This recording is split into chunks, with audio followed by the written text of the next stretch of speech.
If the Greek government had said, well, we find this very difficult, but we will take it to a referendum and then wait the outcome, had done that a lot earlier, it would have been easier. If they had proposed to put it with a positive advice to the electorate, it might have been easier. It might have been easier.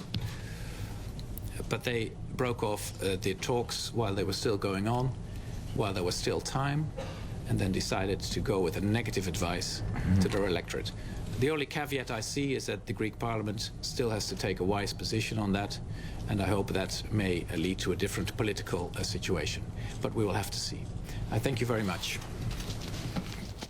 That's the head of the Eurogroup speaking there about the Greek debt crisis, saying that the Eurogroup is ready to stand and support Greece and the Greek people when this deadline on Tuesday expires.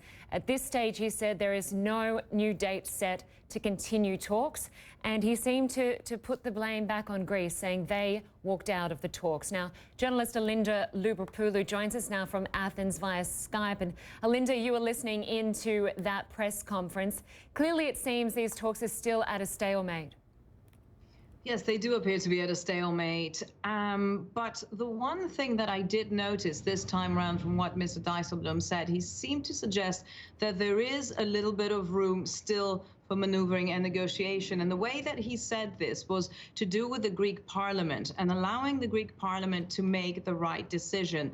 Now, while this is all going on in Brussels, we have the debate in Parliament about this referendum on the final proposal, which is not quite clear if we've had the final proposal yet or not, and this being put in front of the Greek people. He seemed to be suggesting, the Eurogroup chief seemed to be suggesting that there is still room if the politics of Greece change, and this could mean a number of things in the next days in terms of political developments, that there could still be room, because earlier on what he said was that he raised a credibility issue. He said, well, you know, and who would we negotiate with? So what we do see, I think, very strongly from Mr. Dijsselbloem is a sign of really not very good terms with the actual Greek government, but a willingness to support overall the Greek people.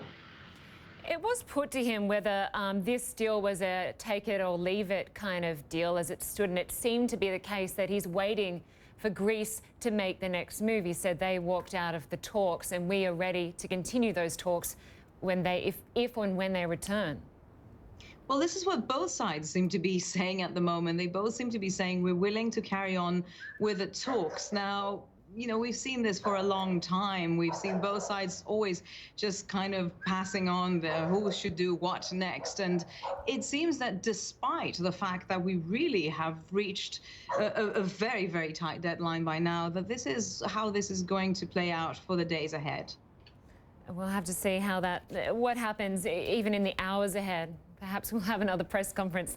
Elinda Labroupoulou, thank you very much for joining us.